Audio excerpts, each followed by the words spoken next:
vítám vás u mého prvního videa a jelikož je to moje první video, tak vám řeknu pár faktů o mně. Jak se jmenuješ? Jmenuji se Viktorie Ženíšková. Kolik ti je let? Je mi 11 let. Proč jsi se rozhodla začít natáčet na YouTube? Za první mě k tomu inspirovala Falenka a pak se mi nějak časem začaly líbit její videa, tak jsem začala natáčet taky. Jaký je tvůj oblíbený YouTuber nebo YouTuberka? Moje oblíbená YouTuberinka je Falenka a Ferry Blizm a YouTubery mám ráda všechny. Chtěla bys být jednou slavná na YouTube? Jo, budu se hodně snažit, abych měla hodně odběratelů a hodně lajků.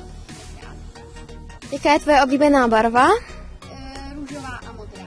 Máš nějakého domácího mazlíčka? Máme pejska a máme křička.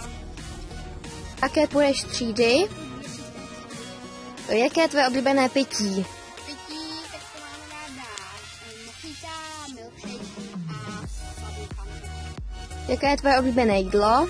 Jídlo to mám nejradši bucíčkovou nebo smažený kořičky. Máš sourozence? Mám 2 ségry a 1 bráchu. Čím by si chtěla být, až budeš velká? Chtěla bych být doktorkou. Do jakého státu by se v životě chtěla podívat?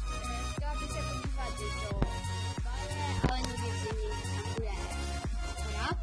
A pak bych chtěla do Thajska. Takže tohle už je konec videa, doufám, že se vám líbilo a určitě se těším.